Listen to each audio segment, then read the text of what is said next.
인간은 깨달음을 얻을 때까지는 고통의 바다에서 벗어날 수 없다. 그래서 인생은 마치 고해와 같다. 이 불교의 인생관이죠.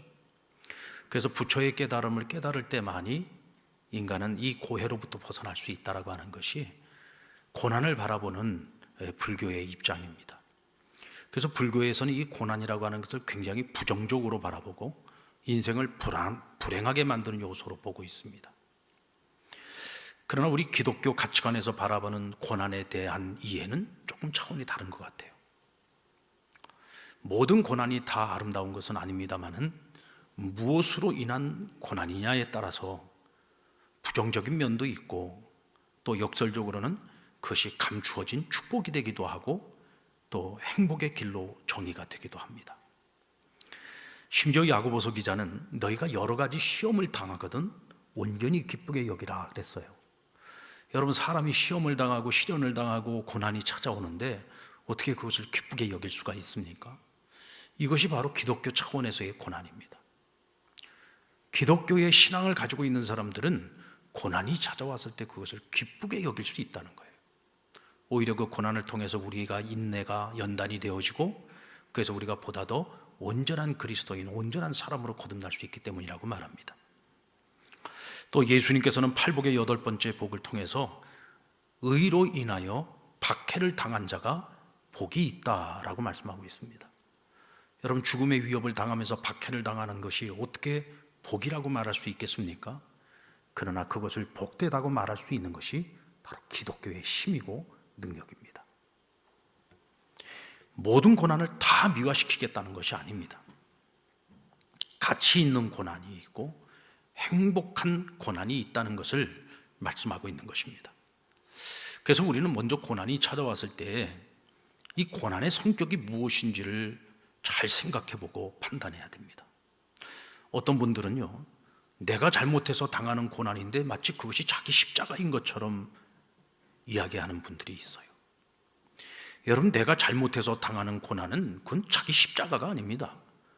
예수님께서 말씀하시기를 너희가 나를 따르기를 원한다면 자기를 부인하고 자기 십자가를 지라고 했어요. 주님께서 말씀하신 이 자기 십자가는 내가 잘못해서 겪는 고난이 아니에요. 이 자기 십자가는 하나님이 우리에게 맡겨주신 그 사명입니다. 이 사명을 감당하기 위해서 가는 길에 우리에게 부딪혀오는 고난이 복된 것이지, 내가 잘못을 저질러 가지고 당하는 고난, 그것은 바람직한 것이 아니고 우리가 반드시 피해야 되는 것입니다. 그럼에도 불구하고 우리 그리스도인들은 내가 잘못해서 당하는 고난일지라도 그 고난 속에서 생각을 해야죠. 왜 내게 이런 고난이 찾아왔을까? 내가 무엇을 잘못했는가? 그것이 내가 하나님 앞에서 잘못한 것이 있다면, 내가 내 인생에서 나 자신에 대해서도 실수한 것이 있다면 그것이 무엇인지를 돌아보고 하나님 앞에 회개하고 잘못된 것은 바로잡고 우리가 바르게 살아가려고 애를 쓴다면, 그렇다면 그 고난은 우리에게 내 잘못으로 인하여 온 것이지만 그것이 축복의 기회가 될 수도 있는 것입니다. 그러나 가급적 우리가 할 수 있다면 이와 같은 고난은 피하는 것이 바람직하겠습니다. 우리가 하나님 뜻대로 살아가고 말씀대로 살아가고 바르게 살아가는데 굳이 우리가 이런 고난을 겪어야 될 이유는 없는 것이죠. 그런가 하면 아주 애매하게 당하는 고난이 있습니다. 이것은 내가 잘못해서 당하는 고난이 아니라 다른 사람이 실수하고 다른 사람이 잘못을 저질렀는데 그 결과를 내가 함께 고통을 받는 거예요. 예를 들면은 우리가 흔히 생각할 수 있는 것이, 여러분, 우리가 자동차 운전을 할 때 내가 얼마나 사주경계를 하고 열심히 살피면서 운전을 합니까? 근데 사실 이 운전이라는 게 나만 조심해서 되는 게 아니에요. 모든 사람이 조심을 해야죠. 근데 조심하지 않은 어떤 사람 때문에 내가 피해를 당하는 경우가 있습니다. 나는 멀쩡히 서 있는데 갑자기 뒤에서 와가지고 들이받아 버리는 경우들이 있단 말이죠. 아마 여러분들 중에도 그런 일들을 경험하신 분들이 있을 거예요. 내가 잘못한 게 아니에요. 남이 잘못했는데 그 피해는 내가 고스란히 다 떠안아야 되는 경우들이 있습니다. 우리가 인생을 살아가다 보면 이런 고난을 우리가 참 심심치 않게 우리가 경험할 때가 많이 있죠. 이런 경우에는 우리가 이 고난을 어떻게 받아들여야 할 것인가? 이 베드로전서 2장 19절 말씀에 보면 그에 대한 답이 나옵니다. 우리 같이 한번 읽어볼까요? 시작. 부당하게 고난을 받아도 하나님을 생각함으로 슬픔을 참으면 이는 아름다우나. 자, 여기서 부당하게 고난을 받아도, 이 개역 성경에는 보면은 부당하다라고 하는 이 단어를 애매하게라고 해석을 했어요. 우리가 애매하게 당하는 고난, 부당하게 당하는 고난, 그러니까 내 잘못이 아니라 다른 사람들 때문에 내가 겪게 되는 이런 고난들이 있다는 거죠. 이럴 때 그러면 우리 그리스도인들은, 하나님의 사람들은 이걸 어떻게 우리가 받아들여야 되는가? 자, 예를 들면 이런 겁니다. 우리가 주일날 예배를 드리러 교회를 옵니다. 다들 은혜를 사모하는 마음으로 나오죠. 기대하는 마음으로 나옵니다. 하나님을 예배하려고 나오는 거잖아요. 교회 앞까지 잘 왔어요. 그 이제 교회 앞에서 이제 우회전해 가지고 교회로 딱 들어오려고 하는데, 잠깐 서 있는 그 사이에 뒤에서 오던 차가 그냥 와서 갑자기 확 들이받은 겁니다. 범퍼가 다 깨지고, 그래도 나도 뒤에서 받아버리니까 그냥 목이 움찔해 가지고 계속 목이 뻐근하고 아프고 병원을 계속 다녀야 됩니다. 자, 지금 몸도 상하고 차도 상했어요. 이런 일을 당할 때 우리가 자칫 시험에 빠질 수가 있죠. 아유, 하나님 이거 뭐예요? 지금 뭐 하자는 거예요? 나 지금 은혜 받으려고 왔는데, 하나님 지켜주셔야죠. 하나님 보호해 주셔야죠. 왜 나로 하여금 이런 일을 당하게 하시는 거예요? 나도 모르게 원망이 나옵니다. 자칫하면 마음에 시험에 빠질 수도 있어요. 굉장히 불편한 마음이 생길 수도 있죠. 그러니까 그렇게 하고 수습을 하고 교회 와가지고 예배를 드리면서도 예배 드리는 내내 마음이 불편하고 전혀 은혜를 못 받는 겁니다. 자, 이랬을 경우에는 누구만 손해예요? 차 상하고 몸 상한 것도 지금 속상한데 마음까지 상했어요. 그래가지고 내가 힘들게 주님 앞에 지금 나왔는데 은혜도 못 받고 돌아가요. 결국은 처음부터 끝까지 나만 다 피해를 보는 거예요. 그러나 지혜롭고 슬기로운 신앙인들은 어떻게 이것을 받아들입니까? 야, 내가 오늘 다른 날보다도 더 은혜를 사모하고 내가 다른 날보다도 더 일찍 주님 앞에 나와갖고 준비된 예배를 드리려고 했더니 이 마귀가 나를 그냥 내버려 두지 않네. 오늘 또 마귀가 나를 또 시험 들게 하려고 하네. 야, 이럴 때 내가 이런 일 때문에 마음 상하고 내가 마음 불편해하고 내가 시험에 빠지면 안 되지. 이건 마귀만 좋은 일이잖아. 오늘 하나님이 나에게 더 큰 은혜를 주시려는가 보네.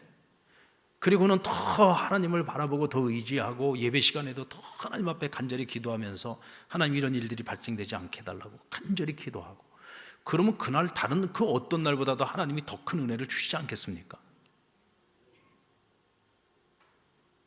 이거 제가 없는 얘기하는 것이 아니라 우리 성도들 중에요, 이렇게 지혜롭고 슬기로운 생각을 가지고 있는 교인들이 의외로 굉장히 많더라는 거예요. 실제로 이런 일들이 많이 있어요. 똑같은 상황 속에서 나는 어떤 길을 갈 것인가, 이것도 결국은 이 선택의 몫은 나에게 있는 것이고 결정의 몫도 나에게 있는 거예요.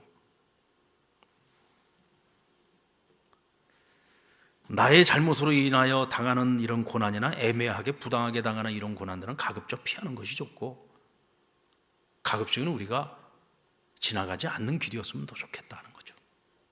그러나 부득이하게 우리가 이와 같은 고난을 겪어야지 된다면 우리가 보다 지혜롭고 슬기롭게 오히려 믿음의 성장을 이루고 은혜 받는 기회로 삼는 것이 더 합당하지 않겠느냐 하는 겁니다. 자, 반면에 오늘 성경이 말하고 있는 가치 있는 고난, 행복한 고난은 어떤 것인가? 오늘 예수님께서는 의를 위하여 박해를 당한 자가 복이 있다 그랬어요. 무엇을 위하여? 의를 위하여. 여기서 의를 위하여 당하는 고난이라고 하는 것은 이 의를 무엇으로 해석을 하느냐에 따라서 그 고난의 가치가 좀 달라져요. 자, 우리 베드로전서 2장 20절 말씀을 같이 한번 읽어보겠습니다. 시작. 죄가 있어 매를 맞고 참으면 무슨 칭찬이 있으리요? 그러나 선을 행함으로 고난을 받고 참으면 이는 하나님 앞에서 아름다우니라.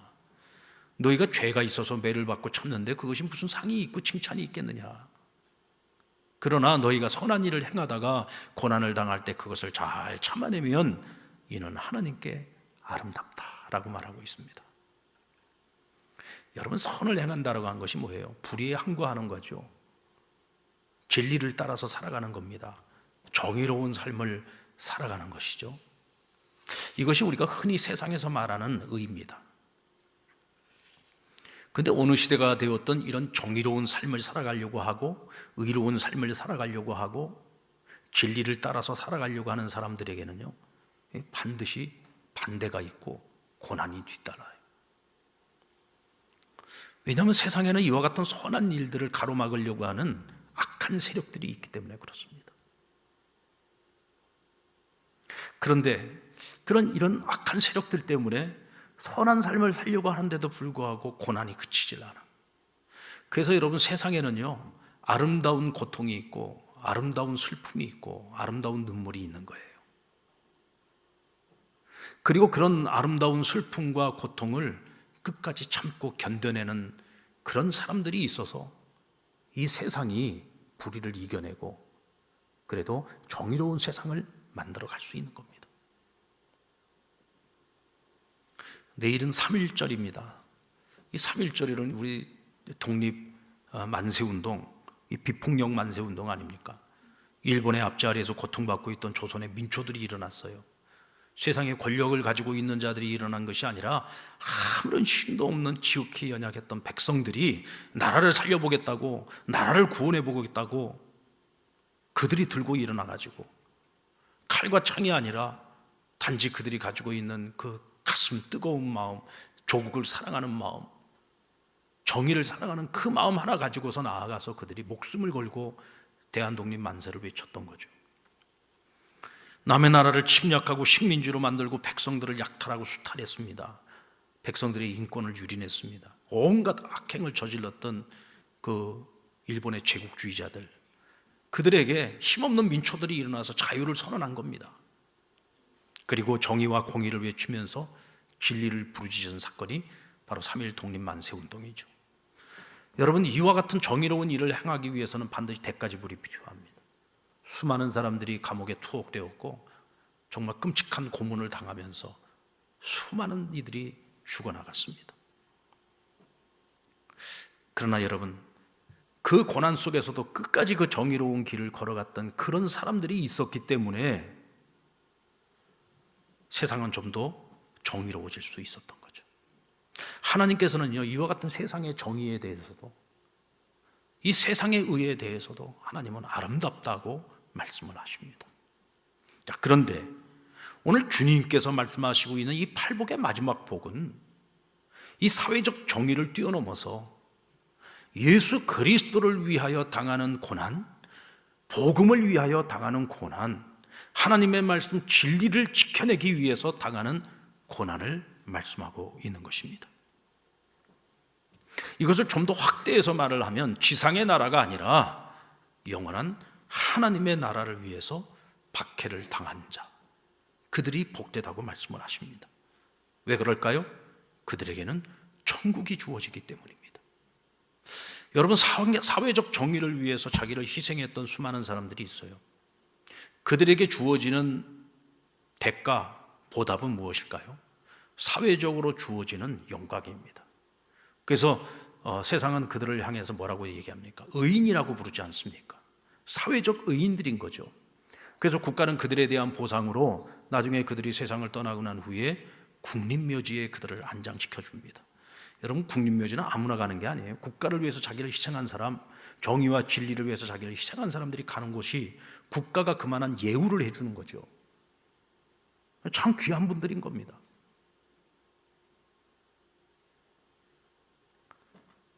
그런데 여러분, 하나님 나라를 위해서 고난을 당한 이들, 끝까지 진리를 지켜낸 사람들, 예수 그리스도를 위해서 마지막까지 자기 생명까지도 희생한 사람들, 그들에게 주어지는 영광은 어떤 영광이에요? 하늘의 영광, 영원한 영광입니다. 천국이 저희 것입니다 라고 오늘 주님 말씀하고 계십니다. 인도 캘커타의 성자인 마독 테레사 수녀가 이 고난의 영성에 대해서 이런 얘기를 했습니다. 고난이 따르지 않는 일은 사회 사업이 될 수도 있고 매우 선하고 유익한 일이 될 수 있다. 그러나 예수 그리스도의 사역은 될 수 없고 구원의 일부가 될 수도 없다라고 얘기했어요. 이 말은 무슨 얘기입니까? 여러분, 우리가요 사회 사업을 하고 세상에서 가난하고 어려운 이들을 돌보고 구제하고 봉사하는 이런 일들을 할 때 절대로 세상은 교회를 핍박하거나 세상은 교회를 욕하지 않습니다. 오히려 칭찬도 해주고요, 높여주기도 합니다. 그런데 교회가 예수 그리스도를 위해서 복음을 전하기 시작하고 진리를 사수하기 위해서 우리의 믿음의 양심을 지키기 위해서 노력을 하면 할수록 세상은 교회를 호도하기 시작하고 교회를 핍박하기 시작하고 그리고 사회 조직 속에서 믿는 자들을 힘들게 합니다.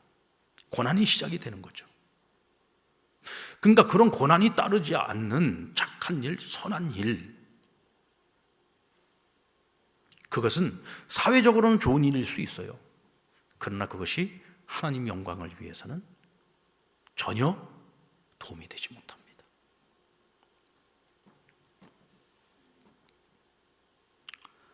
예수님이 가신 길 복음의 진리는 무엇일까요? 그것은 십자가와 부활의 길입니다. 예수님의 십자가는 우리가 스스로 죄에서 구원할 수 없는 인류를 구원하시기 위해 자기를 희생하신 사건이고 스스로 죽음을 선택하신 사건이죠. 그 십자가를 통해서 저와 여러분이 해결할 수 없는 나의 죄의 문제를 해결해 주신 겁니다.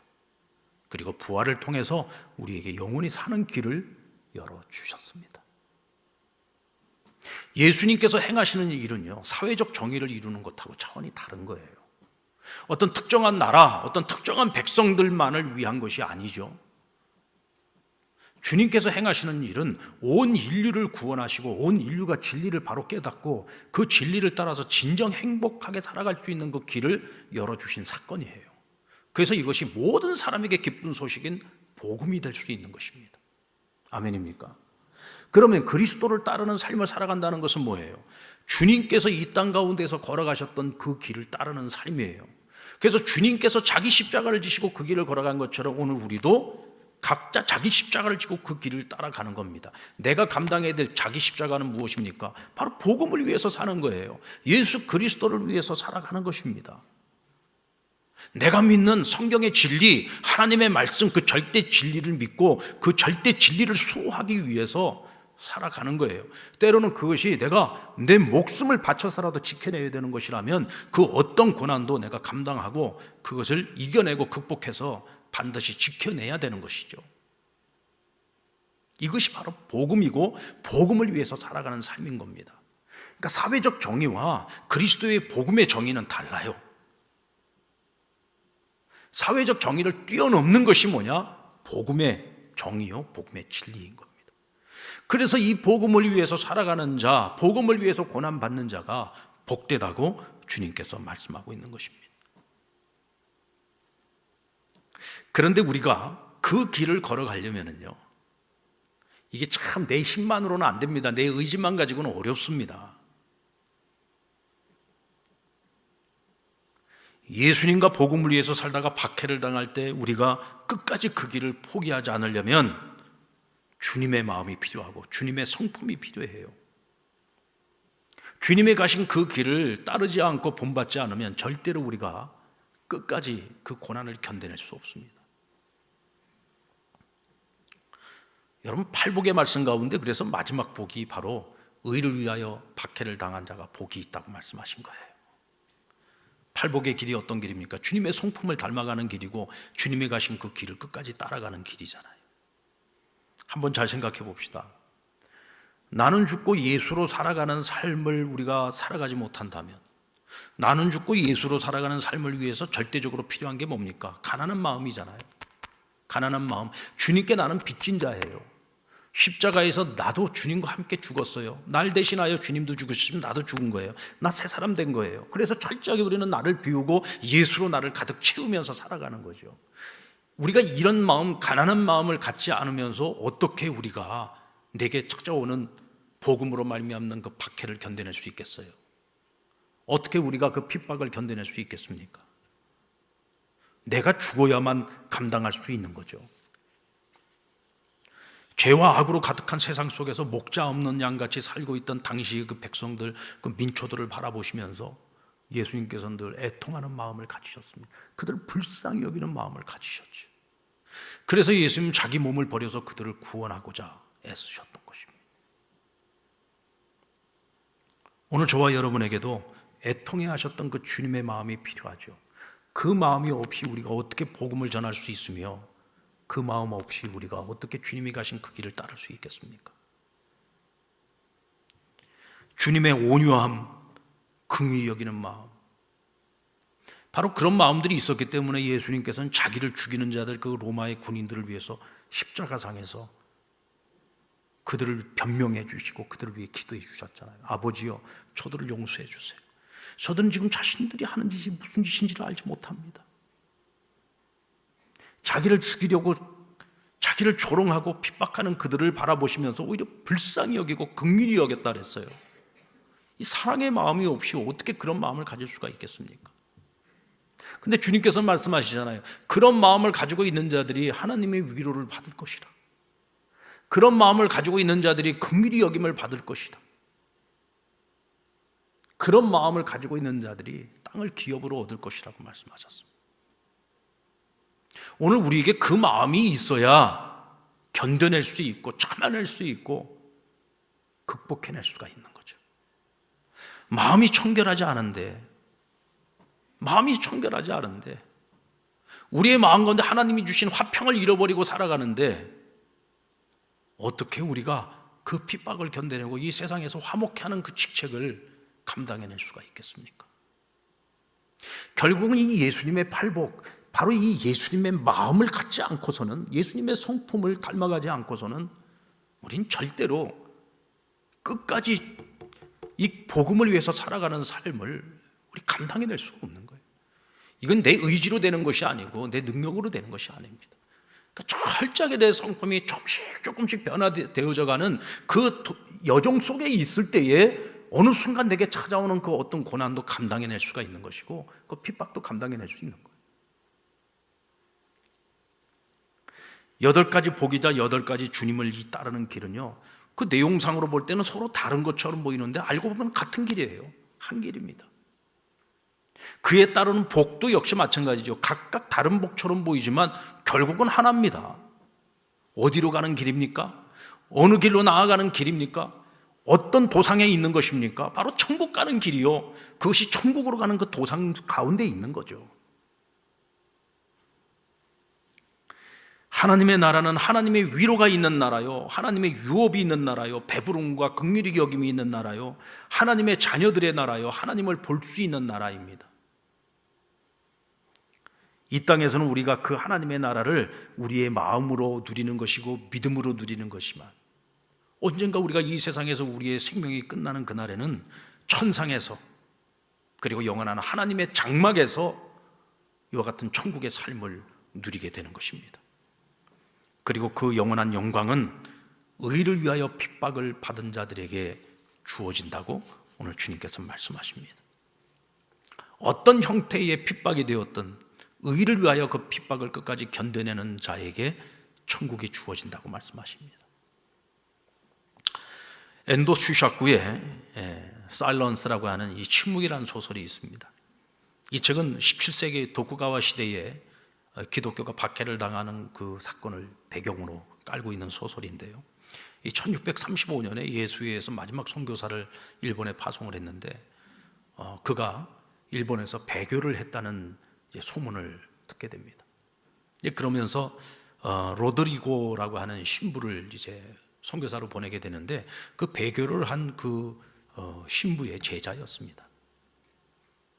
일본으로 이제 정말 잠입을 해서 들어갔어요. 정말 믿음 하나 가지고 순교할 각오로 들어간 겁니다. 죽기를 각오하고 들어간 거죠. 과연 그 엄청난 그 박해와 핍박 속에서 과연 믿음을 지키고 있는 자들이 얼마나 있을까 하고 가봤더니 의외로 수없이 많은 신자들이 목숨을 걸고 숨어 지내면서 정말 이건 사람으로서는 살아갈 수 없는 그런 환경 속에서 살아가면서도 믿음을 지키고 있는 것을 보게 됩니다. 그러다가 또 붙잡혀가지고 고문을 당하고 처절하게 죽어나가는 그 성도들의 고통을 지켜보죠. 또 그런가 하면 그 무시무시한 핍박 속에서 어쩔 수 없이 배교를 하는 성도들의 모습도 보게 됩니다. 그리고 결국 이 로드리고도 영주에게 이제 붙잡히게 되는데, 이 영주가요, 이 로드리고를 바로 죽이지 않고 계속해서 회유를 합니다. 왜냐하면 자기네 백성들 백날 죽여봐야 소용이 없거든요. 이 신부가 이제 이 일본에 와 있는 이제 마지막 선교사고 마지막 신부인데, 이 사람이 배교를 하게 되면은 그 영향이 엄청날 것이라고 하는 것을 기대를 한 겁니다. 그래서 온갖 말을 가지고 뭐 좋은 것도 먹여보고, 또 그들이 가지고 있는 자기들 나름대로의 합리적인 이유를 들면서 계속해서 그를 회유합니다. 그럼 나중에 뭐라고 회유를 하냐면, 지금 너 때문에 저 많은 사람들이 지금 죽어나가고 있다. 만약에 예수님이 지금 이곳에 와서 너의 입장에 있다고 한다면, 너희 예수는 사랑을 이야기하는 사람인데, 그렇다면 저 사람들을 살리기 위해서 예수라면은 배교하지 않겠느냐, 뭐 이러면서 이제 막 회유를 하는 거죠. 수많은 사람들이 고통받는 모습을 보면서 이 로드리고가 계속 하나님께 질문하는 게 있어요. 뭘 질문하냐면, 왜 하나님 침묵하시느냐는 거예요. 저들이 왜 저런 고통을 당하고 있습니까? 당신을 위한 것 아닙니까? 그러면 당신이 뭔가를 해야 되지 않겠습니까? 왜 아무것도 안 하십니까? 왜 저들을 고통받게 그냥 내버려 두시는 겁니까? 왜 침묵하고 계십니까? 하고 계속 묻는 거죠. 그러던 어느 날 그가 이런 음성을 듣게 됩니다. 너는 내가 저들을 외면한다고 생각하느냐?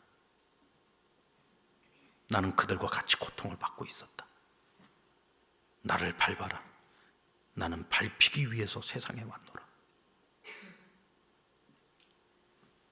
근데 이 말을 앞서서 누가 해줬었느냐면, 앞서 배교를 했던 그의 스승 신부가 철저한 자기 합리화를 가지고서 이와 같은 얘기를 해줬었단 말이죠. 근데 어느 순간서부터 이 이야기가 계속 들리는 거예요. 그러면서 어느 순간에 그는 저 신자들을 살리기 위해서 오늘 주님의 말씀대로 주님의 얼굴을 밟아야 되겠다는 생각을 하고 결국 배교의 길을 걷게 됩니다. 어쩌면 이 신부에게서 이 배교는요, 내가 살기 위한 배교가 아니라 신자들을 살리기 위한 배교였습니다. 어쩌면 순교를 하는 것보다 더 고통스러운 자기 십자가라고 말할 수 있을 겁니다. 더 고통스러운 십자가죠. 어쩌면 그냥 나 하나를 위한 결단이라고 한다면 오히려 그 결단이 순교를 결단하는 것이 훨씬 쉬울 수도 있었을 거예요. 그러나 나 하나의 결정에 따라서 저 수많은 생명들을 살릴 수도 있고 죽일 수도 있는 그런 위치에 있을 때 얼마나 그 결정이 어려웠을까요? 앤더 슈샤프는 우리에게 묻고 있는 겁니다. 이와 같을 때 당신이라면 어떻게 하겠습니까? 만약 여러분들이 그와 같은 위치에 있다면, 그와 같은 입장에 있다면 여러분들은 어떻게 하시겠습니까? 나 하나의 판단과 결정에 의해서 많은 사람이 살 수도 있고 죽을 수도 있는데 어떤 결정을 내리겠습니까? 내가 영원히 짊어지고 가야 되는 그 십자가의 선택을 해야지 됩니까? 아니면 그냥 나 혼자 순교하고 끝내야 됩니까? 이거 굉장히 어려운 질문입니다. 근데 굉장히 어려운 질문인 것처럼 보이면서도 또 한편으로는요, 어렵지 않은 질문이기도 합니다. 여러분, 신앙이라고 하는 것은 누가 누구를 대신해 줄 수 있는 것이 아닙니다. 믿음이라고 하는 것은요, 누가 누구를 대신해 줄 수 있는 게 아니에요. 믿음을 끝까지 지켜내고 모진 고난과 박해를 당하면서 마지막 죽음의 결단까지 내리는 것, 이거는요, 누가 대신해 줄 수 있는 게 아니에요. 내가 하는 겁니다. 내가 하는 거. 어쩌면 그 사람들은 그 박해를 당하면서도, 그 고문을 견뎌내면서도 마지막 순간까지 그 모든 것들을 참아내고 순교를 각오하는 것은 내가 죽음의 순간에 이르렀을 때에 내 앞에 천국이 펼쳐질 것을 믿기에 그것을 내가 내 믿음 가지고 견뎌내는 것이고 내 믿음 가지고 그 길을 결정하는 거예요.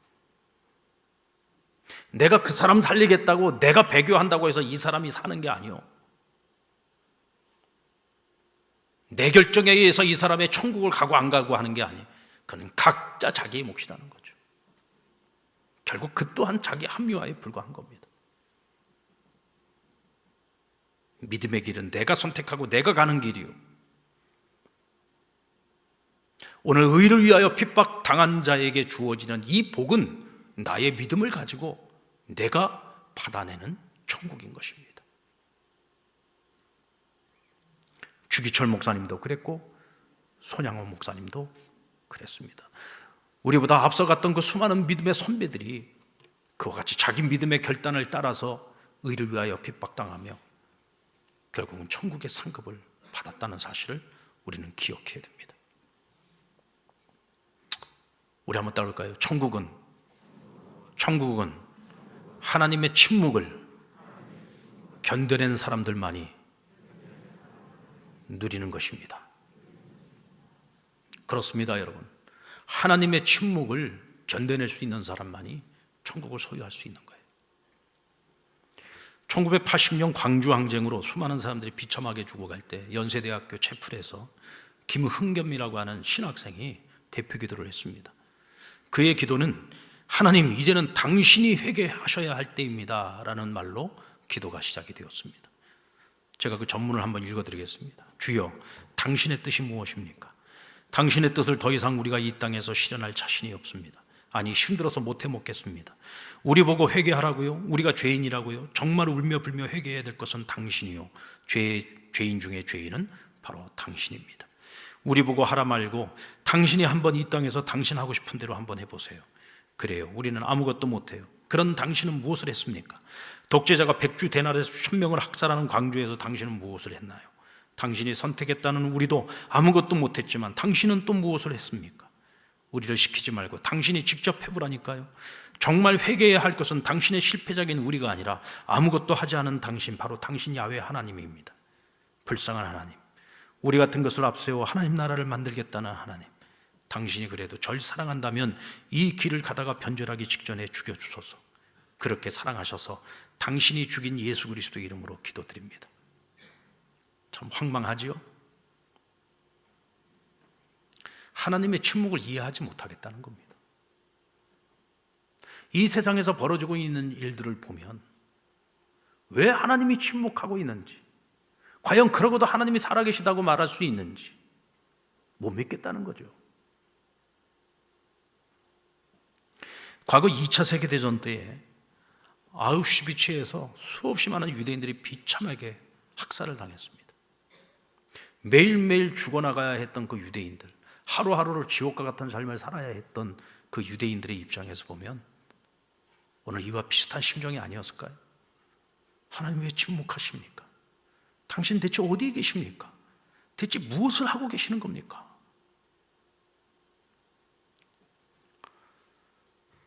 그런데 여러분, 역사가 우리에게 교훈을 해주고 있잖아요. 하나님의 침묵이 영원히 침묵하지 않는다는 겁니다. 일정 기간 하나님이 침묵하시는 거예요. 그 침묵의 시간이 끝날 때 결국은 정의가 승리하게 만드시고, 그 힘이 없어 보였던 그 복음이 세상을 뒤집어 엎어버리게 만드셨고, 악한 자의 형통함이 결국은 멸망으로 끝났다는 것을 우리는 알고 있습니다. 그 끝이 올 때까지 수없이 많은 사람들이 의를 위해서 핍박을 당하고 죽어야 했죠. 왜 하나님 침묵하시냐고 묻는 그 질문에 주님께서 이렇게 말씀하십니다. 나는 그들이 환난 중에 있고 고통 중에 있을 때 나는 그들과 함께 했고, 그들과 함께 눈물을 흘렸고, 그들과 함께 고통을 받았다. 너희가 생각할 때는 침묵하는 것이 쉬운 것 같으냐?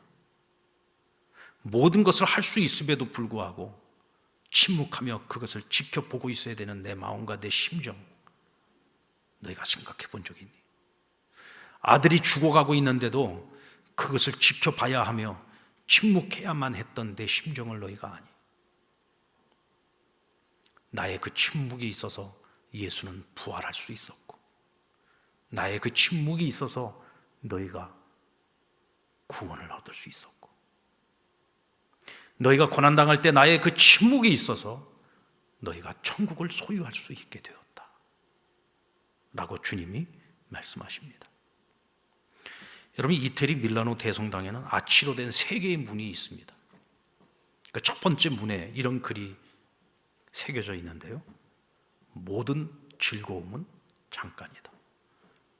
첫 번째 문을 지나 두 번째 문을 만나게 됩니다. 그 두 번째 문에는 이렇게 새겨져 있습니다.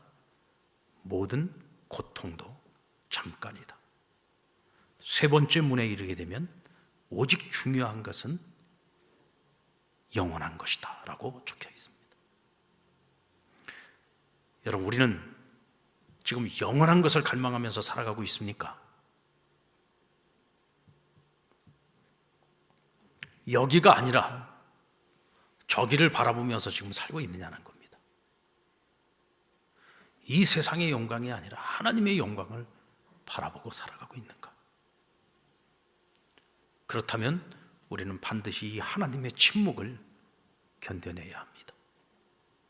오늘 여러분들의 인생에 어떤 고난이 있습니까? 내가 예수를 위해, 복음을 위해, 진리를 위해 지금 여러분들이 살아가는 삶 속에서 어떤 고난이 있습니까? 이 고난은요, 내가 적극적으로 주를 위해서 살지 않으면 어쩌면 내가 고난을 당하고 싶어도 당할 수 없는 고난입니다. 그래서 이 고난이 우리에게 영광인 겁니다. 예수님을 위해서 당하는 고난이니까 영광인 거예요. 근데 우리가 이 세상을 살면서 예수를 위한 삶을 살지 않아요. 진리를 위한 삶을 살지 않아요. 복음을 위한 삶을 살지 않아요. 그러니까 세상으로부터 어떤 고난도 없어요. 어떤 핍박도 없어요. 그것이 형통한 삶이 아니에요. 형통한 것처럼 위장된 것일 뿐입니다.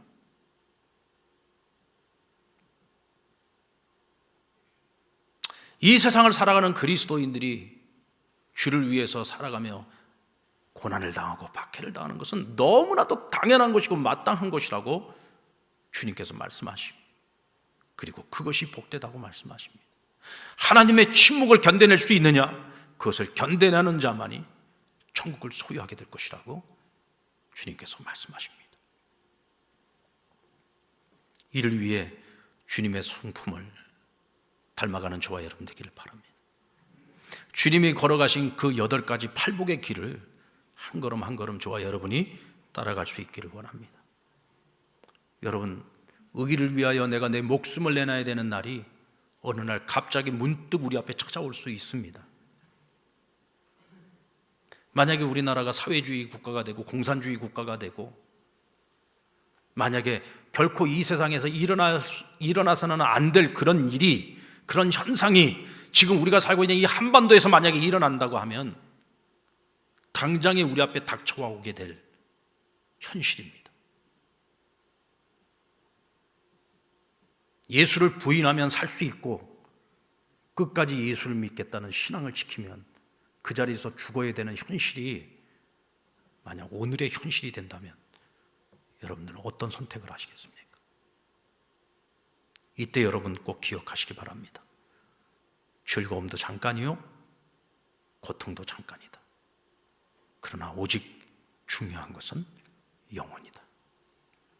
천국을 바라보는 자는 하나님의 침묵을 견뎌내며 끝까지 복된 자의 삶을 살아갈 수 있습니다.